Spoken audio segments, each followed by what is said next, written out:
All right, guys, we're going to be discussing today the pros and cons of trading Forex, the good, the bad, and the outright ugly, because while there are many benefits to trading in the FX market, there are a tremendous amount of downside, and some of them are definitely going to surprise you.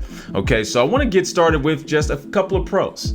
Okay, let's start optimistically. By the way, if you guys are new to the channel, make sure you sub, especially if this helps you out and gives you value. Throw it a like if you can, all right, if possible. First thing I want to talk about, the reason I love trading and the reason I think Forex is an amazing asset class is because of the focused assets, right? When it comes to stocks, when it comes to crypto, even a little bit of commodities, things can vary widely. And you can start to have analysis paralysis. You think about, hey, should I trade the blue chips? Should I be trading, some of the small caps? Should I touch the OTCs? Do I day trade blue chips? Do I swing trade small caps? Like, there's so many different combinations of strategies and methodologies, not including options. I think that it can get very, very overwhelming for a new trader. Meanwhile, Forex is pretty straightforward, right? I mean, you have a spot market, you're trading in a retail market. Forex retail traders account for only 3% of the general market, so you're trading in a heavily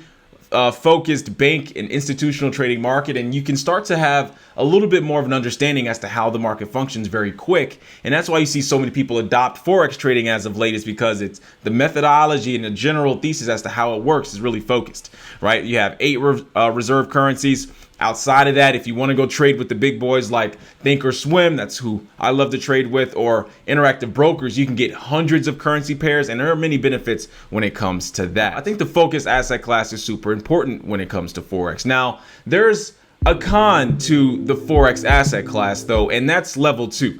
So level 2 is time and sales data. It basically, you can see the transactions coming in live in the market. Okay, it's very beneficial, especially for somebody that's a day trader. So stocks, options, and futures, they all have level 2 volume. And the reason for this is because they're on centralized exchanges. What many people don't realize is, yes, they say Forex is a decentralized market, and that is the reason why, because it's so fragmented, we don't have level 2, because there are trades happening in one market that aren't happening in another market. But meanwhile, the Chicago Mercantile Exchange, where all commodities are traded here in the US, you can basically see all the volume, right? Basically 95% of all the market volume, all the trades happening are coming through one exchange, and you can visualize and see that exchange quite well, right?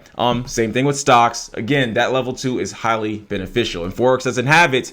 And there are many methodologies and many strategies that you can't use in FX that some people think you can use in FX, but you can't. And we're going to talk about that in just a second. Okay, so a pro to Forex is leverage. Right now, could leverage be a con? Yes, it could if used poorly, but if you're using it in the right way, it's just a generalized pro. It has an advantage over all the other asset classes. You really can grow capital and weigh capital and get more exposure to different trading opportunities with leverage. I mean, because let's think about it. Let's say you have some trade happening over in the US, but you also want to have a trade happening over in the Turkish lira and the Japanese yen and the Great British pound.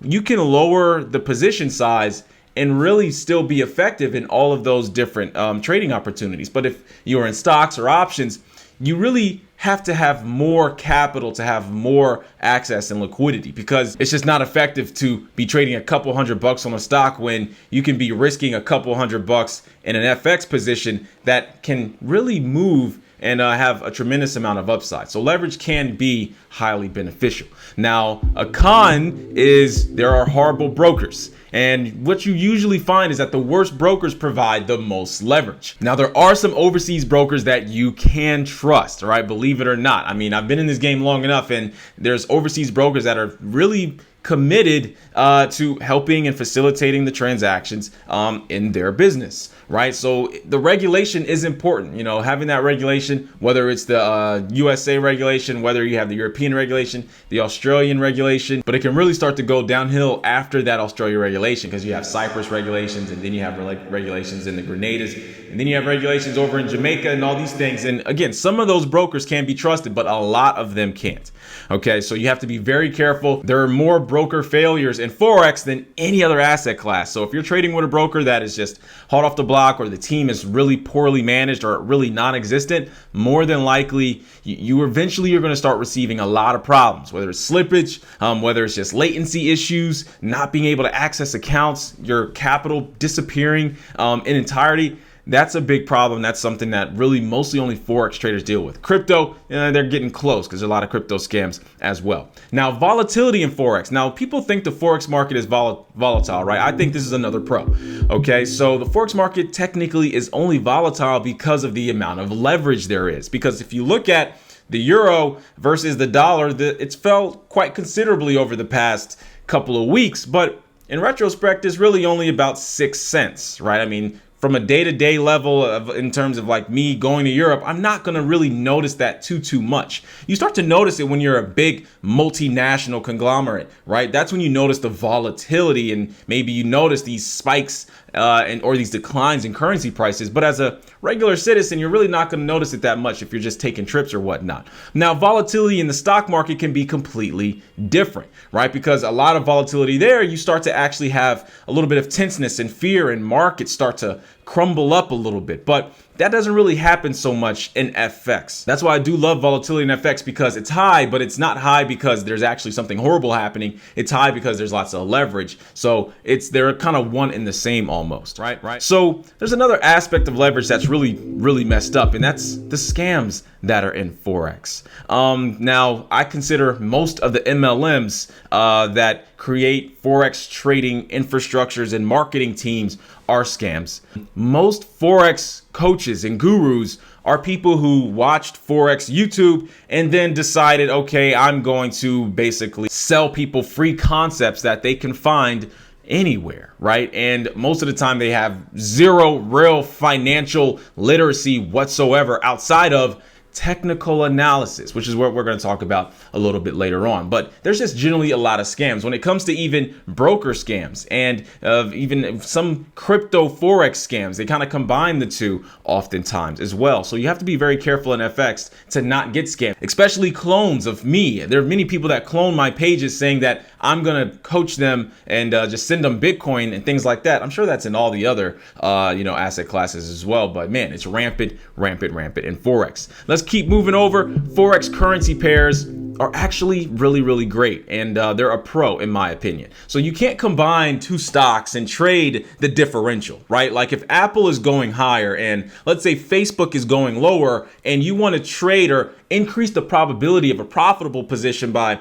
combining the two in one single transaction, you can't do that. You have to do a separate transaction, or you have to add some type of options infrastructure. In FX, if I see that the Australian dollar is declining because of some type of fundamental catalyst, and I see the US dollar is increasing in value because of some new political news, and we were also just right at a beautiful weekly level that we just bounced right off of. So we have the US dollar soaring, we have the Australian dollar declining. I can trade that in one single transaction, the USD AUD, and that just has a tremendous amount of benefits, right? And so I mentioned earlier, when you start going up market with the right brokers, you can start combining these currency pairs and you can start building amazing strategies with economic divergence. And that's basically what, if you guys watch our channel, we always talk about that economic divergence is the single most profitable way to make money in markets, building a model around that. So that's why I do love currency pairs. But that actually takes me to my next point, which is a little bit interesting: the education in Forex.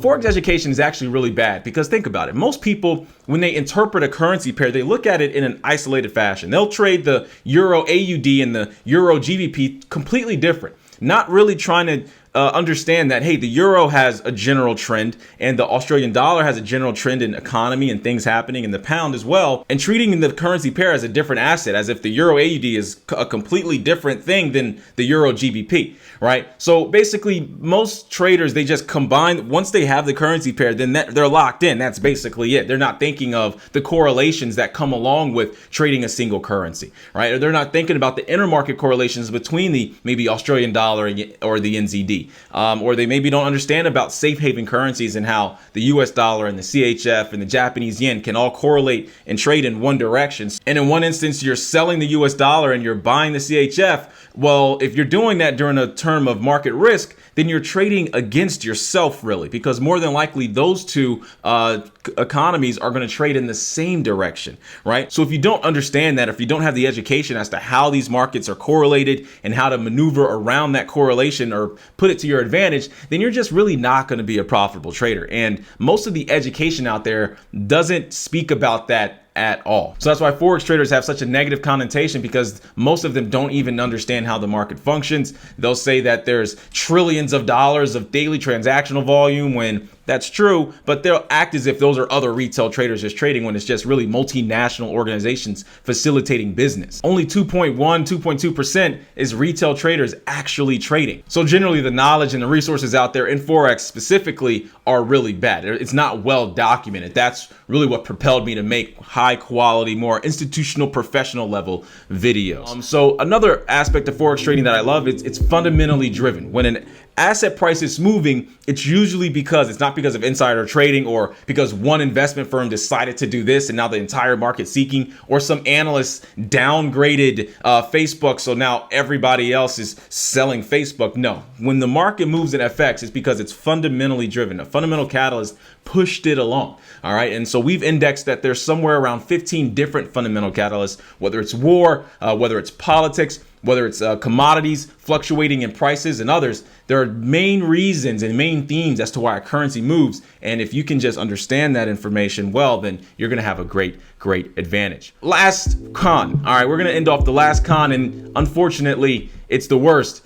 The gurus in Forex. So the gurus in Forex are notorious, right? They're notorious. One, the Forex MLMs, they're not really any stock trading MLMs, right? So the Forex MLMs have just put a horrible name on an asset class, which is, again, just a place to facilitate business. But when you consider yourself somebody who trades in FX or who looks at macroeconomic themes, then in general, people kind of think of you as a negative or put you in a negative light because of what we see on the MLM side, what we see happening in the YouTube Forex space with just kids and people who you can just tell have no true concept of how the business and market works. They're just regurgitating the themes of price action, small account to big accounts, whatever. It's pretty messed up. Technical analysis. It's really like there's so much more to that in this asset class, but unfortunately, people don't get exposure to that information. So that's why you guys need to make sure you sub so we can grow the truth and have a little bit more understanding as to what this asset class is all about. And that's when I pivot to the other side, because when you start to learn more about FX, this is a con, is you just have so much education,